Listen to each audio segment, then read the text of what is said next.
So I guess you went to the Final Four in Yes, Tampa. I did. So I want to get your feelings about. I guess how did you end up going, and then how was that experience?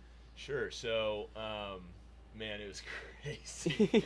Oh my gosh. So, to kind of give some backstory on how I got to actually go. Again, one of my roommates, Micah, he and his dad were kind of like talking. So his dad goes to Tampa a few times a year for work, and so Micah was like, "Hey, Final Four's in Tampa. We have a shot to get there. Like, if they go, maybe you can like go down there for work and maybe get an expense, figure that out." Mhm. And I was like, "Man, that's so cool." Well, I didn't really think much of it, but then we got to the Final Four. We won our around the Elite Eight, and then I literally it was like 12:30 at night. I was getting in the shower, about to get ready for bed, and just on a whim, I just texted my dad as a joke, like, "Hey, should we go to Tampa?" And then just like went to bed. And I wake up, and he texts me back and says, "Sure, why not?" So he texts my whole family. He's like, "Hey, I'm looking at flights to Tampa. Like, who wants to go?" Yeah. And so luckily we had enough like airline miles and hotel miles to go for cheap. Oh wow! And So the whole Glass family went. it was my dad, my middle sister, and I. Oh, okay. Yeah. Gotcha. Okay. So we all got to fly out. I think we flew out on Friday. Got there a couple hours before game time, and we're there for the weekend. So that's kind of how we got there. In terms of the experience, it was amazing. I mean, we bought tickets like 20 or 30 minutes to game time in the second row on the sideline. Right. And they were super cheap because fire sale people were Yes, trying to sell right. tickets. So got to be there for the game against Oregon, which was an incredible game, obviously. Yeah. And then the following day, we met up with the team and got to hang out with them for a little bit just when they were at the Attorney Town type of deal and we're signing autographs. We got to talk with them for a moment and kind of see them, which was neat. And then the championship, obviously, crazy game. Were you nervous? Oh, so nervous. I mean, even the whole time. I mean, we had a really handy. We were just like so ahead. Yeah. First three quarters, and so the whole time I'm like, okay, when is Agumbawale gonna come in and bring him back? You know. Yeah. And sure And enough, she almost did. Yeah. And sure enough, they came back, and I was, on the edge of my seat the whole time. But when we won, And you feel a part of it. You know, 100%, yeah. Like I was at the practices. I've been doing this 3 times a week for the past 3 years. I'm a part of this, and I want to. Yeah. I want to see this happen. Yeah, I mean, you're invested because you know everyone on that bench personally. Yeah. And plus, we wanted to be able to go down there and celebrate with them after, right? So, Right. we actually snuck down on the court.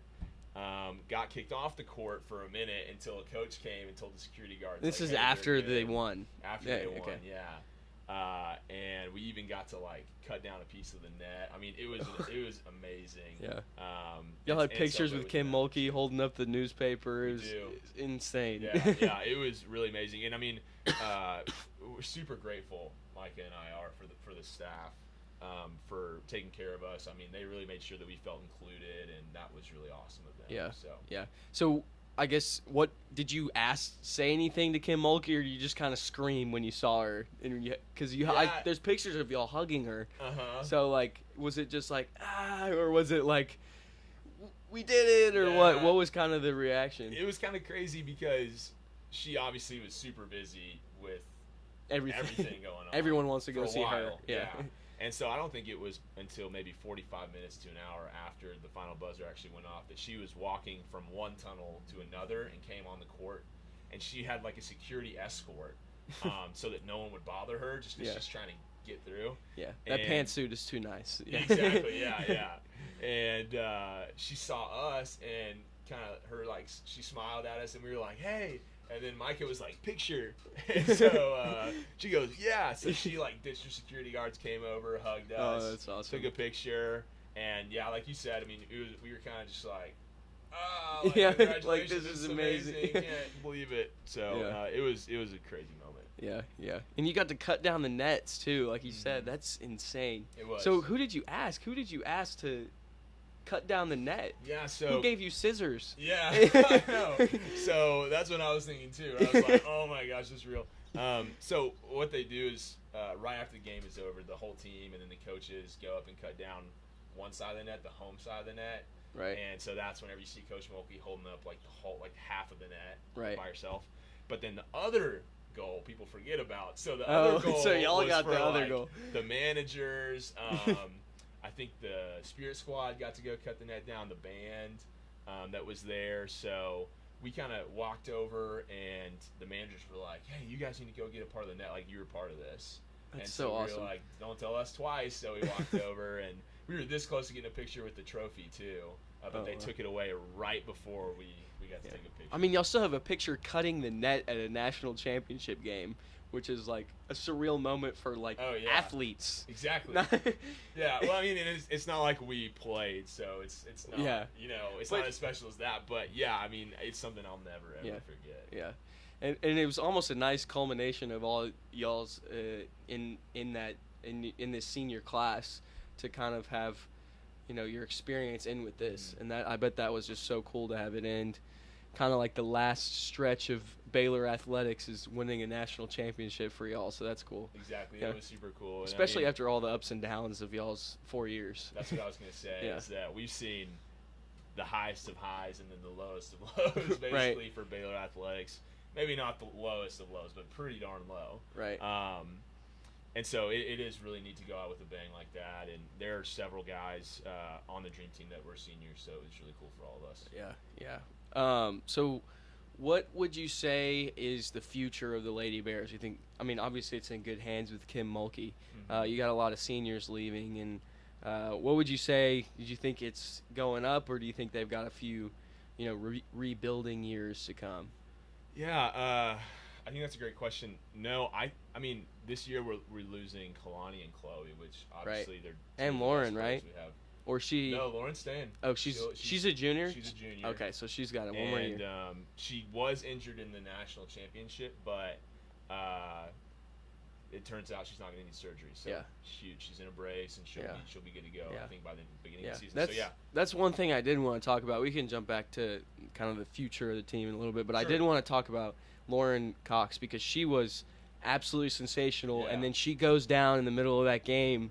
Right, and it was like in the third quarter or something like that. I think there were like between 2 to 4 minutes left in the third. Yeah, so she goes down, and she was probably the best player in the game at that point.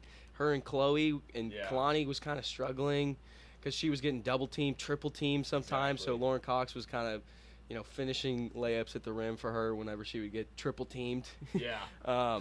And the game before, she had her best game of the season against Oregon.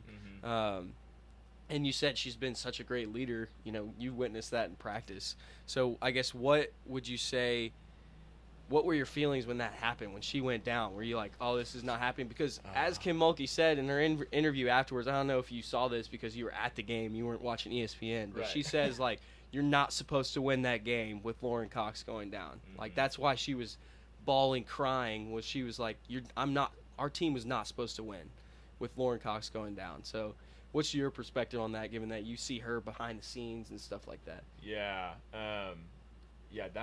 that moment was horrifying. Not just because I was worried that we might lose, but because I was worried for her. You know, I mean, I mean, when she first went down, I was like, okay, Lauren, like, come on, get up. And then she stayed down. Then they bring out a wheelchair, and it's like, and she's bawling going off the court.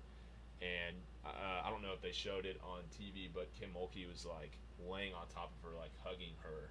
Right. And it was just a really like crazy moment, and showed how much Kim really does care about those girls and those players. As people. Yeah. 100%. And so, you know, that was very scary. And I mean, that was when Notre Dame started their comeback too. It was right after that happened. So thank goodness that they did hang on. And also, I just want to say, Nalissa Smith was amazing in the championship game, coming off the bench as a freshman in the national championship, and hitting big time shots, getting tons of offensive boards and putbacks. So I think that was a huge key to our success, was being able to come in when Kalani was getting in foul trouble, when Kalani got hurt at the very beginning, and then when Lauren got hurt at the end. That was super important. But I'm really glad to see that she's going to be okay. And one kind of funny thing, I was at the end of year banquet for the women's team a few weeks ago, and Coach Mulkey was talking, and she was talking about Lauren's injury, and Right. she looked straight at Lauren and pointed at her in the crowd and said, "You owe me 10 minutes of stress-free basketball." So that was Totally kind of a true. funny moment, yeah. But definitely glad she's going to be coming back. Yeah, for yeah, senior. for sure. And I imagine, as you said, she was bawling, crying. There's so many emotions that are going through your head when you go down with an injury like that in the national championship game, when you're such a pivotal piece like that. Like, not only are you crying because you're in pain, but I imagine 75% of it is just, I'm not going to get to finish this out with my team, and I'm not going to get to experience this the way that I always imagined it. Because as awful as it is, it's not the same celebrating with a torn, torn knee. Yeah, exactly. Yeah. But I do think it's cool that after Lauren got hurt like that, the team came in a huddle and said, "We're going to do this for Lauren." Yeah. And right after the end of the game, I think it was Kalani that went straight to Lauren and gave her a big hug and was like, "We did this for you." So I think that's really cool and really special. And like you said, I mean, it sucks that she could not finish out the game, but for her team to have been able to do that for her is at least pretty awesome. Yeah.